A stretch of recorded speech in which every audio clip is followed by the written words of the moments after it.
contain language of an adult nature. Listener discretion is advised. Views and opinions expressed on the following program are those of the hosts and guests, and not necessarily those of the staff or management of alltalkradio.net. Brothers and sisters! Brothers and sisters! I don't know what this world is coming to. Hey yo, check this out, this is Flavor Flav, and if you want the whole truth, and nothing but the whole truth, so help the whole truth. Hey yo, you better listen to Dante, baby. Dante!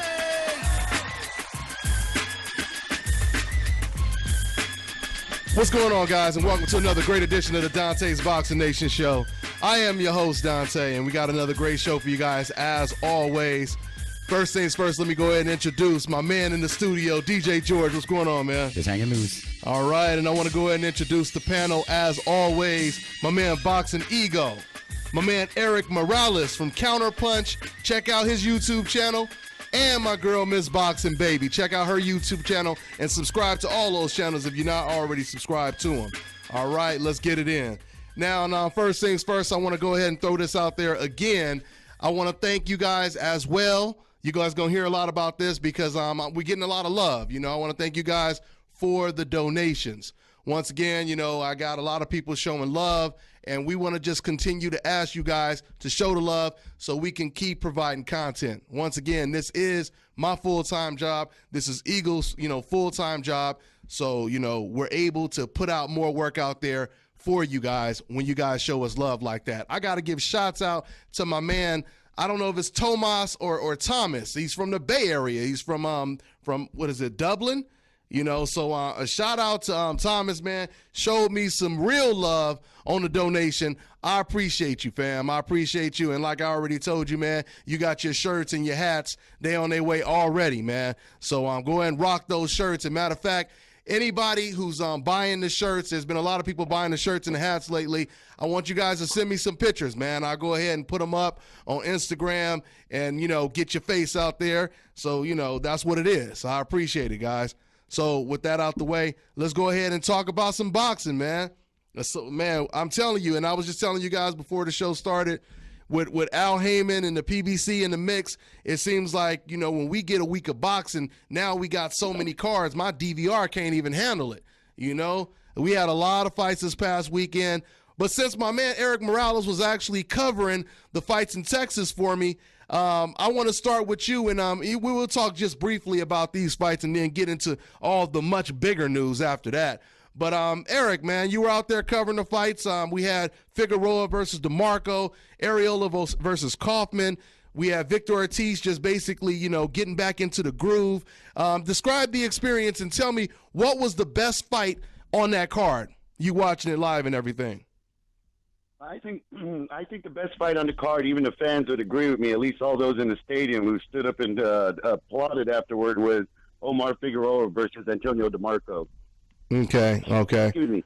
That was an excellent fight, man. Those guys are really throwing some big, heavy shots, and both of them, I think Antonio DeMarco was throwing some clean, heavy shots, but he actually was getting staggered a little more because Figueroa is one tough kid, but that was definitely very entertaining. The experience was great, but let me tell you, the most memorable moment is the weigh-in when they both weighed in heavy. You should have just seen a couple of draws drop, asking, are they fighting at junior welterweight? All you heard. Yeah. So that was probably the most memorable moment of the ordeal. Yeah. And what do you think, Eric? Do you think that Figueroa is going to stay at 140? I mean, he was like, 9 or 11 pounds over the weight limit, or what do you think? You think he's going to move up to welterweight or what?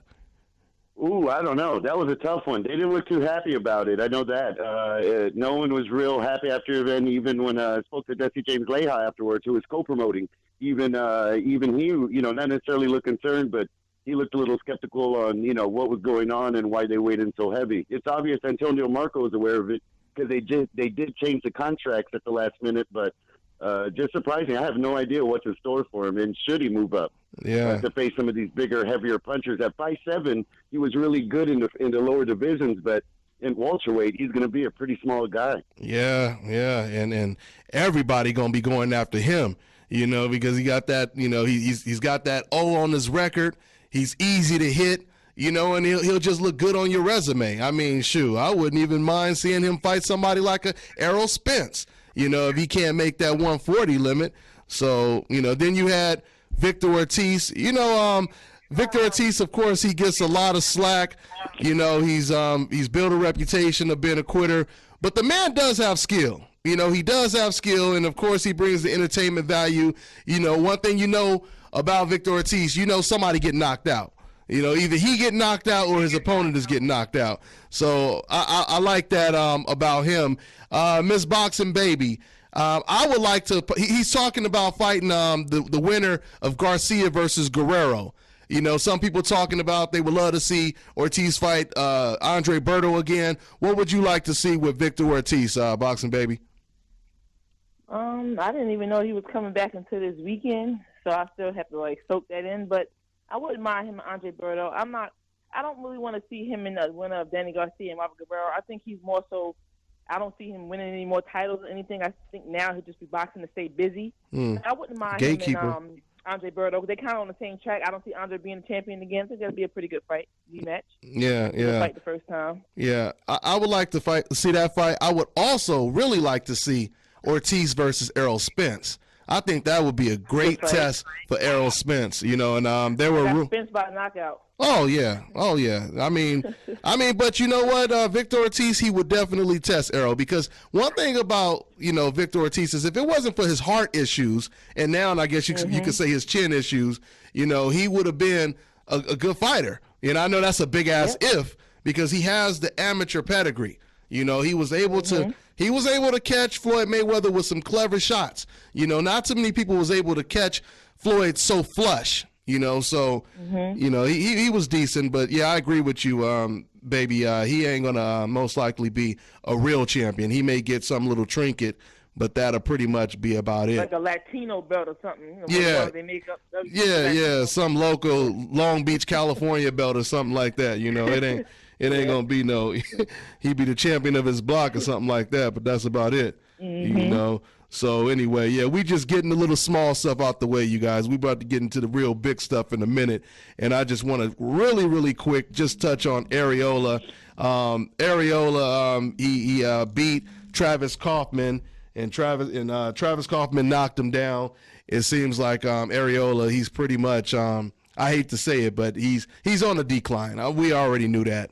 You know, I still wouldn't have mind him being that opponent for Deontay Wilder in January, you know, just because he has the name, just because, you know, he's a fighter. Once again, he's almost like a fighter who's going to either get knocked out or knock somebody out, you know, or get beat up, you know, so, you know, that is what it is. But we also, we're going to talk about the card this weekend as well. The main fight I can't wait to see is Jennings versus Ortiz. So later on, guys, we're going to do predictions on that fight. And the Clottey versus Rosado fight, another intriguing fight. You know, Walters it's funny to me that Walters is the main event. I'm not saying he's not the best, you know, on the card, but it's just crazy because we don't really know his opponent. We just know Walters. I think Jennings versus Ortiz should have been the main event. BoxingEgo, let's talk about this Golovkin versus Canelo situation. Now, you just did a video, BoxingEgo. Check his video out if you guys haven't watched it. And they've been trying to go in personally on you, Ego, because you pretty much laid it out there. For those of you guys who don't know, Canelo Alvarez was supposed to agree to fight Gennady Golovkin, who was supposed to be his mandatory for the WBC belt. You know, a.k.a. I'm ready, I was born ready, Canelo Alvarez. You know, he basically found a way, him and Oscar De La Hoya, they found a way to get out of it. And now they're talking about having a voluntary title defense and then possibly negotiate. Not even fighting, but possibly fighting in September.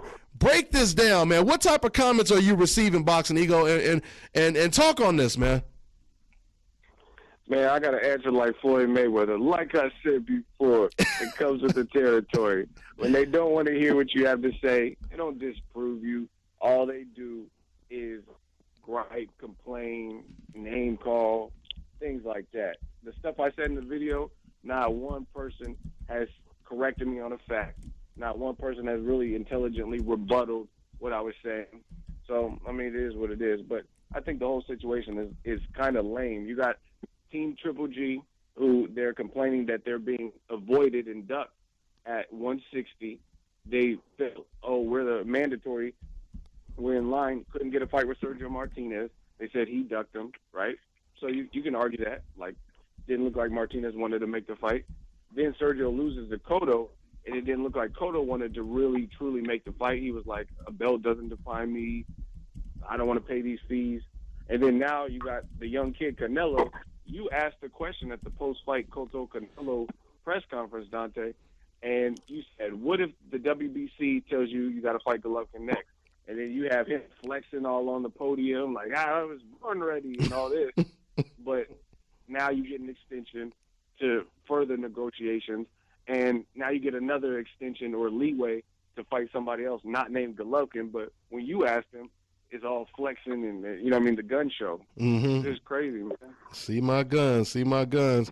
Eric, I mean, does this make the sport look bad? I mean, does it make our sport look like a joke when you think about the fact, football, NBA, they would never do something like this. Imagine you expecting the Super Bowl to be on this day, and then all of a sudden they say, oh, you know what, we have to push it back 9 months, and then we have to negotiate because we're not really sure because, this team wants more money to play against the Ravens or whatever. Does this make the sport look bad in any way, Eric Morales?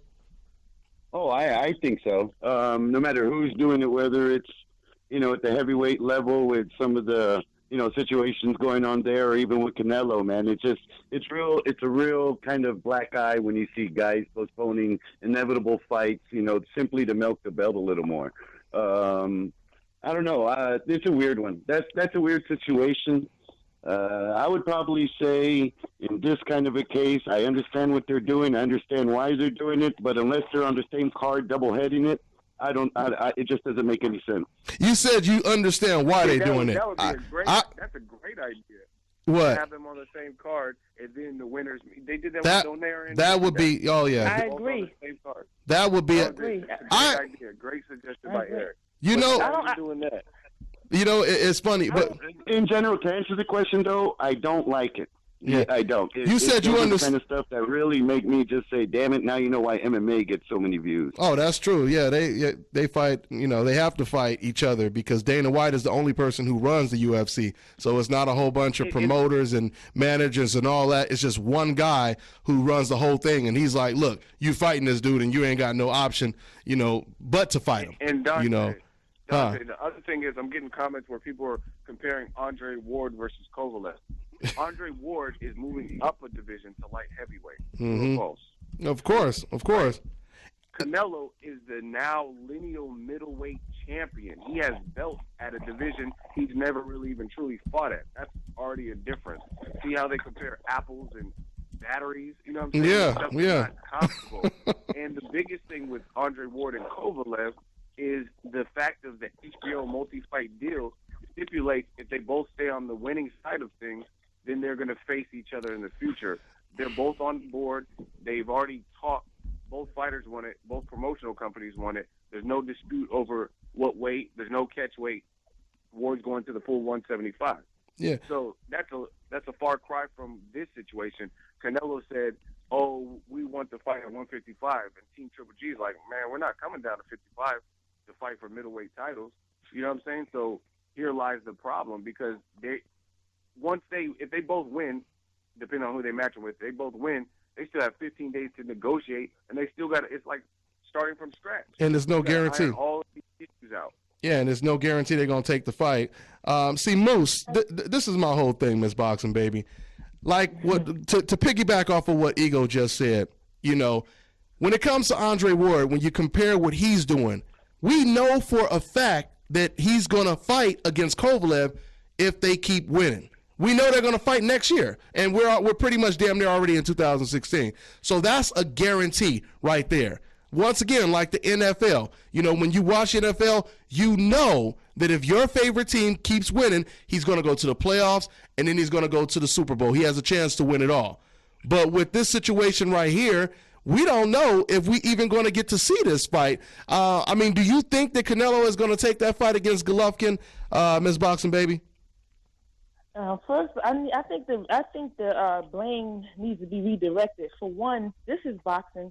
It comes with the territory. It's happened for years. People waited 8-9 years to see Leonard Hearns too. This is just a sport we love, we live, we breathe. You build the fight up more, they make more money, the fans wait. But it's making me a little upset when you have a man like Canelo, whether you like him or not, who has the resume he has, and they're attacking him. He doesn't really need Triple G. Triple G needs him. He has the better resume, and that's what's bothering me. That is true. If he never fights Triple G, I really don't care. I don't care because he already has the resume. He stepped up numerous times. Why is most of the blame being put on him? Once again, we're taking the blame away from Triple G, who's fought nobody. Look at Canelo's resume. He does not need Triple G. That's just how I see it. Yeah. So I don't have any anger toward them waiting to September. It doesn't whether they fight. It doesn't make a difference to me because at the end of the day, he stepped up and fought numerous people. Whether he looked good or not, he still stepped in the ring with him. Here you got a man like Triple G who wouldn't even step up to fight Ward. So why is all the blame on Canelo? If they fight, they fight. They don't. I really don't care. That's just how I feel about it. I don't care. I agree with the resume. The whole Canelo does have a better resume, but he's holding that hardware at middleweight. That's the only reason. If he dropped it, he said, "I beat Cotto, easy work. I don't care about these belts," and dropped it, then that's cool because that frees it up for the real middleweight: Danny Jacobs, Andy Lee, Golovkin, etc. I think they're going to fight. So I think they're going to fight. You can't be holding the beehive, getting chased by bees. Drop the beehive. You know what I'm saying? I mean, he just won the belt. He just won the belt, right? You know, how long has Triple G had them belts and still ain't fought nobody? Nobody's demanding him to fight anybody. He just won the belt, a couple of months ago? Give him some time. I feel like they're going to fight sometime next year. So in between, they take an opponent that's, C-level, whatever, look good. And then they fight each other. The hype is there. The money is there. It's built up. The fans are waiting just like they waited for Canelo and Cotto. That's how I see it. I can't say he's going to hold on to the belt because he just won it. Yeah. They're already rushing him to fight. Nobody rushed Triple G. He's a champion. He ain't fought nobody. So I don't understand the double standard in that. Let the man enjoy the belt. He's going to fight him. He has to fight him. It's going to come. Just give it some time. This is boxing. You build it up, and we have arguments like this. And then 9 months later, you're waiting, and you get to fight, and it's a great fight. That's just how I see it. But the thing is, once again, with Andre Ward, we know we're going to enjoy a Ward versus Kovalev fight, assuming Kovalev gets past Pascal. We know we're going to see that fight. We still don't know if we're ever going to see Golovkin versus Canelo. Let me just say this as well. Now, when we always talk about, Gigi, he needs Canelo more than vice versa. And at first I was saying, yeah, that's true. But, when I think about it, I say to myself, I don't know, because if Canelo were to beat Golovkin, I think that would be a much bigger win for him as opposed to if Golovkin were to beat Canelo. Because if Golovkin beats Canelo, it's looked at as, he chose a smaller guy, who was at 154 or 155, and he avoided the pound for pound king, Andre Ward, to fight a smaller guy. So the win would be bigger for Canelo, I think, than it would be for Golovkin. Also, when you look at Canelo's resume, yes, it's true. He does have a lot of big names on his record. I mean, if you just look at his resume and you say, oh, wow, he beat Lara. If you didn't watch the fights and you just heard, man, he beat Lara, he beat Trout. He was in the ring with Mayweather and Mosley and all that. If you just listen to, the names and hear the names that's on his resume, then you would be impressed. But if you know the outcome of the fights, then you would be like, okay, it wasn't really, that impressive, because a lot of people believe Lara won. A lot of people believe Trout could have been a draw, and it was in Texas. No offense to you, Eric. You know what I mean? But the whole thing. but at the end of the day, impressive or not, he still stepped in the ring with him. I still haven't That's true. Oh, you got to give him more credit than Golovkin. You got to give him. Triple G's record yet.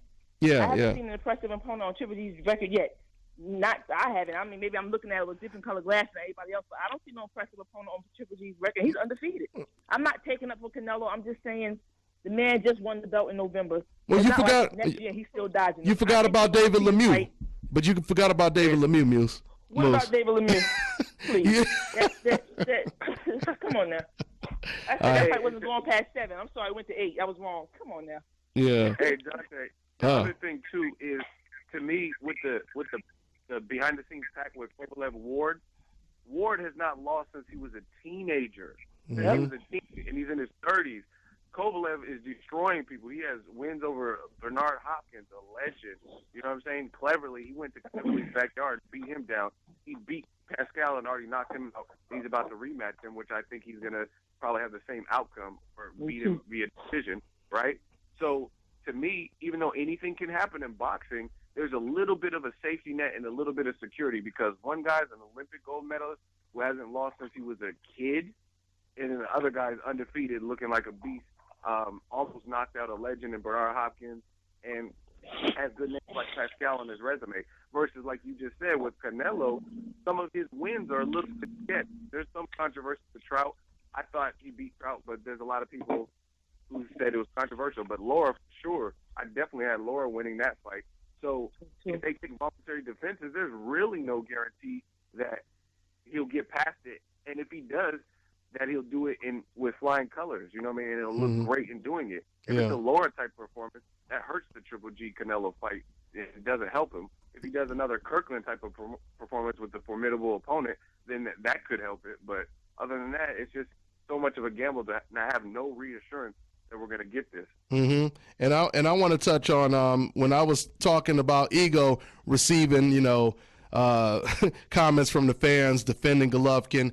Same thing applies with me when I interviewed Jeff Mayweather. Jeff Mayweather, he defended Golovkin, to a T. And he basically came flat out and said that Golovkin should avoid the tougher opponents like Andre Ward, and he should, just fight fighters that's more of a guaranteed win and maximize his revenue. This is pretty much what Jeff Mayweather said. Now, what's so funny to me is when the fans heard him say that, all the fans was like, yeah, that's right. Tell him, Jeff. That's right. Oh, man, this man is smart. You heard what he just said? They're making it sound like that's a good thing. Since when is it a good thing to say that a fighter who's supposed to be the most avoided should basically go out and cherry pick? He should avoid tough competition. You know what I mean? He should not go in there. Go ahead. And I was just going to say, who's under the number one fire anytime that he's accused of being a cherry picker? Who's under fire for that? Floyd Mayweather. Exactly. Even if he fights Pacquiao, they still call him a cherry Yep. picker. And Danny Garcia. Yeah.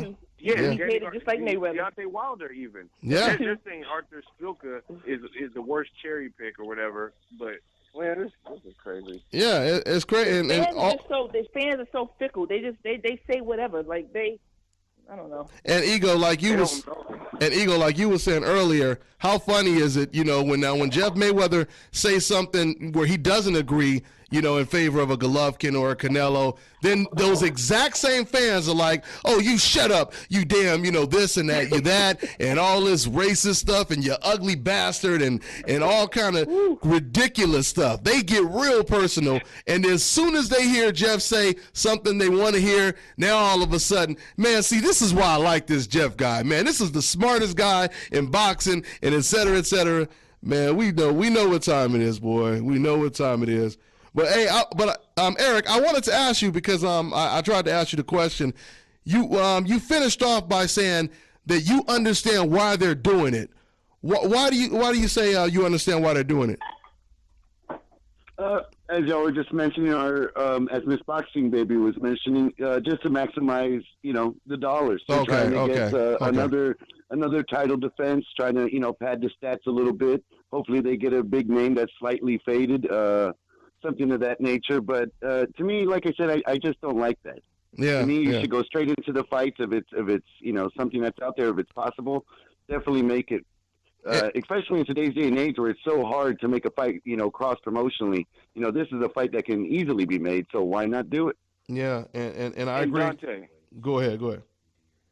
I got two things to say real quick. One, they're both HBO fighters. Canelo went back to HBO. People keep bringing up this Mayweather-Pacquiao. Oh, Mayweather-Pacquiao took 5 years, so this should take 5 years by default. That's dumb. There was different issues. You have to take this stuff by a case-by-case basis. Canelo, Triple G, both been fighting on HBO, right? Mm-hmm. So that's one roadblock that Mayweather-Pacquiao had that they couldn't necessarily resolve just easily. You know what I mean? You had to work with two joint promoters. And, again, like you said, they're saying painted like it's some cool shit that Mayweather and Pacquiao took 5 years. I didn't want Mayweather and Pacquiao to take 5 years, but based on the timing, the parameters, and stuff like that, it did take 5 years. Yeah. And the whole thing is Canelo is coming off a great win over Cotto. Triple G unified and became an IBF champion by beating David Lemieux, who was feared a lethal, a lethal puncher. And they're coming off that performance. So if they fight Toriano Johnson and Josh Clottey, Gabe Rosado winner, is that going to be more impressive than Canelo winning over Cotto? Of course not. Yeah. See, another thing too. Okay. Another thing too is, matter of fact, we're gonna go ahead and move on because I'm running out of time. But I want to go ahead and also talk about this situation with Nonito Donaire. Nonito Donaire, he basically got a win, and the WBO, they basically gave him the belt that they took away from Guillermo Rigondeaux. And this is, and once again, this goes back to what we're talking about when we say this is what's making the sport look bad. Moves like this, right? How does this man get a belt back and then he goes in the ring with a complete bum and he looks horrible in the ring, and now he's the champion again? It doesn't make any sense. And, he's saying he wants rematches with Nonito Donaire. With Guillermo Rigondeaux. He says he wants rematches with Nicholas Walters, a guy who knocked him out. I don't even believe him when he says, he wants those fights. But let me ask you, Eric Morales, do you think this is the beginning of the end for Nonito Donaire? Do you think there's a resurrection with him coming back down to 122 and looking like the bigger guy again in the division? What do you think? All great fighters always have that swan song fight, that one last fight. Would he have it against Nicholas Walters or Rigondeaux? No, I'm pretty sure no. But at this point, I think he's almost in the Victor Ortiz category of very good names, but reality has made him gatekeeper, so to speak. So even though he has one of the belts, one of the sanctioning belts, I didn't even know that until you brought it up. Now that he has one, you just see him there until the next guy's able to come up, the next big kid coming up to take it from him. So I think he's a gatekeeper at this point. Who knows, though? Who knows? He could bounce back if he goes down, but can he get to that weight and still fight, without losing too much off of him? Because he looks like he struggled to make weight before. So going down at this age, it just doesn't sound like a good idea. So hopefully he has some left in the tank. I'm just, I'm definitely, I want to see him do well. I'm just not sure. I need to watch him a little more. Mm-hmm. And Anthony Joshua, that was also the fight that I wanted to talk about. That was a breakthrough type of performance, at least a breakthrough type of performance to the extent to where we know what we're looking at now. We learned a lot about Anthony Joshua. He knocked out Dylan White. We've seen Anthony Joshua get hit and get hurt for the first time, got hurt to the body, got hurt, with a hook, and he came back. And, he woke up pretty quick. I was impressed when it comes to that aspect, but at the same time, I seen some holes in his game. I thought he looked really slow on his feet. I thought, fighters with foot movement, they probably were looking at that and they could probably capitalize and take advantage of that. He's for you to be 6'7" and you to be walking around the ring like you're Joe Frazier. It doesn't make sense. He doesn't really take advantage of using his jab. He doesn't have that Lennox Lewis type jab. He has a good jab, but he doesn't use it like that because he likes to fight on the inside so much. Miss Boxing Baby, did you catch that fight, and what did you think about, his performance? Anthony Joshua versus Anthony Joshua versus Dylan White. No. I didn't see that fight. I just saw the clip. Oh yeah, but I saw him. He looked pretty good. I think that he still got some grooming to do before he can step in there with the big dogs like Wilder and the other big names. But he looks good though. I like him. I think he has the potential to be a really good fighter. Yeah. Okay. Well, what I've seen so far from him. Well, let me ask you, Ego. What did you think about Anthony Joshua's performance? Does he look like the most dominant heavyweight right now and after that performance, or what? Well, first I want to say shout out to UK because I think it was a good event. It reminded me of the Riddick Bowe days where you had a little bit of controversy fighting after the bell type of thing. Oh, yeah. Joshua, it's a little bit hard and premature. I give him props for fighting a guy who has an amateur win over him because that could have been, it's just like Walters versus Mariaga. Yeah. It's a little bit of like vindication for losing in the amateurs. So he gets props. I think some holes in his game. It's just going to take. You can't just beat anybody to expose those games. I see a lot of like Golovkin. I see holes in his game, but nobody to this point has been able to stop him or whatever. Yeah, I mean, like I said, the heavyweight division. So I think some things he does wrong. He's a little bit robotic, if you will. Like he really walks in. That's what everybody keeps saying. Yeah. He looks a bit tight, kind of like Berto. You've seen Berto versus Mayweather in the first couple rounds versus Josecito. He just looked real stiff. That's kind of what, like, some of those built dudes, they look real stiff in there. They don't look loose. Floyd, when you watch Floyd versus Berto, Floyd looks loose first round. He already looks loose. Berto looked real tight and tense, putting everything in each punch. So he's going to have to learn stuff like that. But he just needs to keep getting experience. And the other thing is I don't know, because that was such an emotional fight, because Dylan White was talking so much shit. I don't know how much that played into the fight, like him really wanting to hurt this guy. So I have to just keep observing him. They're talking about Derek Chisora next. So I have to see how he keeps looking. But it was solid win. And it was interesting because Chisora, they interviewed him after the fight, and he basically made it sound like he wanted no parts of Anthony Joshua. He was like, it's not really worth it and this and that. It sounded to me like he was like, I ain't trying to get in there, but that's the fight that they're pushing for. So, Eric, what channel was that fight on? How were you guys able to watch it? Yeah, that's why you didn't see it, because it wasn't aired out here at all. You had to like stream it, So I end up getting it later on. But yeah, I missed it live because I was filming, but I watched it on YouTube. But yeah, you can watch it on YouTube. Okay, I'll watch it. Yeah. Oh, it was a good fight. You got to watch it.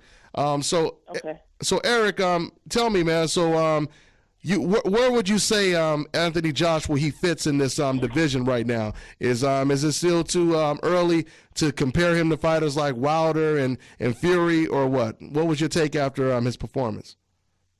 I thought he looked good. He started fast. I was surprised, man. The guy started throwing a lot of punches. I didn't see any punch stats, but it looked like he winded himself out halfway through the fight right before he got caught. Now, there was some controversy. I don't know if you saw this, but Dylan White claims he separated his shoulder and that his corner, after he hit that punch that stunned Joshua, he's saying that he hurt his shoulder and his corner was actually threatening to take him out after that.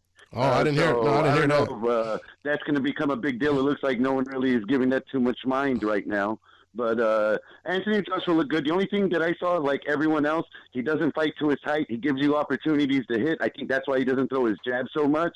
It's because people are trying to counter off of it. And when you're that tall and you're letting guys take good shots at your head and just walking in there, as Ego and Boxing Baby mentioned, you're going to get countered. So I still think he's a few fights away. I think he's on the echelon that Brian Jennings was in right before he got the Klitschko fight. I know that's a little premature considering how young he is, but with his amateur record, gold medal, I think he's right there where if he were to get a title fight, I don't think anybody would complain about it and say, it was a rigging of the cards. I think he's even ranked number one by a few sanctioning bodies. So I thought he looked good. I forgot the original question. I'm sorry. I got talking all about Anthony Joshua.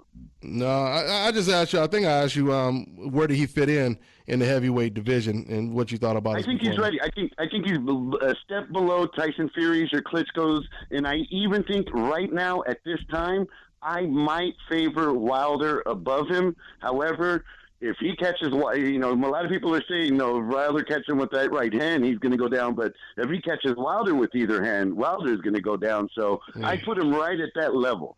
Yeah. That'll be interesting. That'll be a very intriguing fight.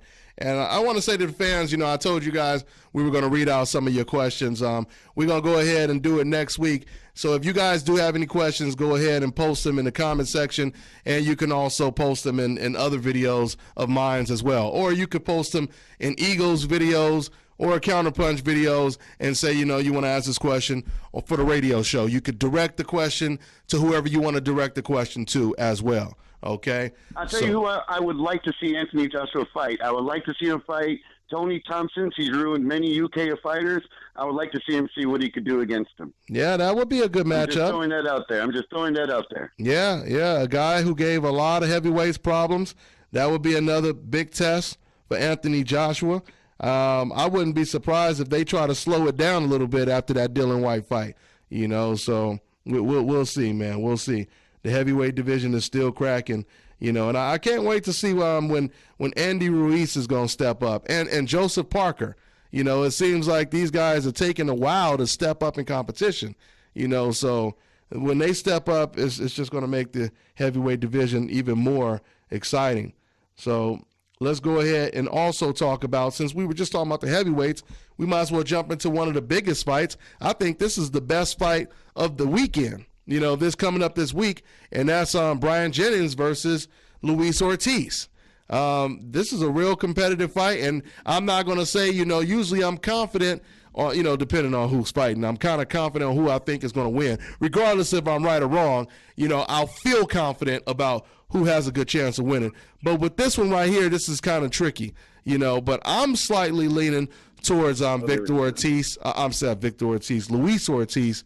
I think he reminds me almost of a heavyweight Yoriokas Gamboa. I mean, he has the slickness of a welterweight, but he has the power of a heavyweight. He seems very slick, very strong, but then again, at the same time, we got to see how he's going to deal with going the distance. We've seen how your boy Anthony Joshua dealt with going the distance or going beyond 4 rounds. So let's see how he does going beyond, the first early or the early knockout rounds when he used to getting those early knockouts. But I think he's going to go ahead and beat Brian Jennings, and I'm high on Jennings. I told a lot of people I thought he was kind of like a heavyweight Andre Ward. He was looking real good, of course, before he lost to Vladimir Klitschko. Let's start with you, Ego. What do you think, man? How's this fight going to play out? Well, it's tough. It's really 50-50. Brian Jennings, my dude. I think it's a fight of halves. Early is definitely going to favor Luis Ortiz. He's just so big. I think he's going to outweigh him. He's a one-hitter, quitter type dude. He has power. But if Brian Jennings can show some boxing ability and wherewithal, it'll be interesting because Klitschko hurt him in the 12th, and he's always in good shape, able to withstand it. But the difference is Klitschko is not aggressive like Luis Ortiz, like you were mentioning. Mm-hmm. Yeah. He has that killer instinct like a Gamboa. So if it's early, I definitely favor Luis Ortiz. But if Brian Jennings can be crafty enough to get to the later rounds, it'll be very, very interesting.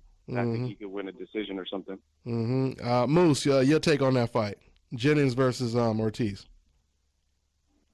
I haven't seen much from Ortiz, but I know Jennings has the Philly toughness, so I'm hoping for a good fight. I haven't seen a lot from Ortiz, so I can't analyze it too much. I just know what Jennings can do. He's talented. He can box. He's tough. Mm-hmm. For a good fight. Yep. And Eric Morales, man, who's going to take it? Are they doing drug testing? They are. They are doing drug testing. So Luis Ortiz will not be superhuman that night. That's a tough one. That's. I'm gonna probably go with. I don't know. That's a pick 'em fight to me. If you ask me, it all depends on how Brian Jennings is going to take him on. If he's going to try to get rough and physical, I think Ortiz will win. But if he tries to get crafty, it's probably going to go to decision. Tough fight. I'm going with pick 'em 50-50 in my book. Mm-hmm. And I'm going to start with you on this one too, Eric. So Clottey versus Rosado. This is another tough fight.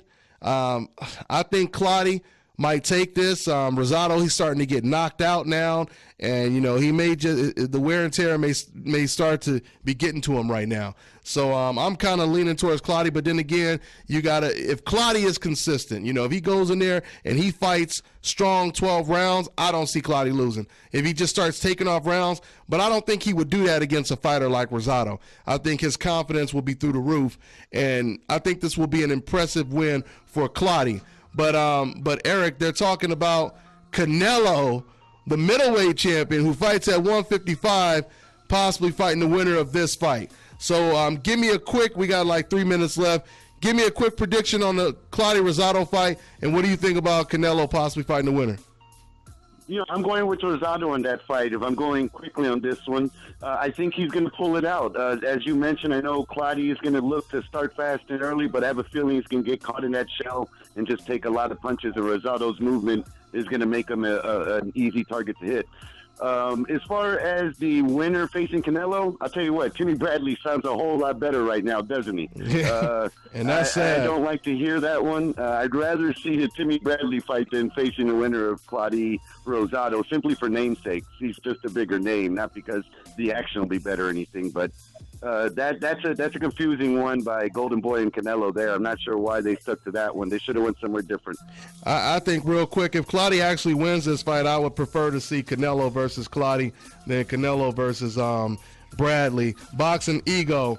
What do you think is going to happen, man? Claudio versus Rosado, and is Canelo going to try to go after Khan, the winner of this fight, or what? Honestly, I'm not even sure. I haven't really thought too much of the Claudio Rosado fight, like in terms of a detailed pick. It's at a catchweight of 158. I don't even remember the last Claudio fight I watched, to be honest. I don't even know what he's looking like. I know he beat Anthony Mundine up, knocked him down a gang of times. But I think it's definitely an option for Canelo, especially since Rosado's fighting. I mean, this fight's happening at 158, so I could picture another Canelo weight fight, maybe at the full 160, for whoever the winner is. And they're already working with Golden Boy to make this card, so I definitely think it'd be a possibility Rosado or Claudio for Canelo. Yeah, and we are out of time, guys. I want to go ahead and wrap it up. And once again, thanks to the panel, for my panel, BoxingEgo, Eric Morales, Miss Boxing Baby, and I'm your boy Dante. It's the Nation, baby. We'll see you guys next week. On to the next one.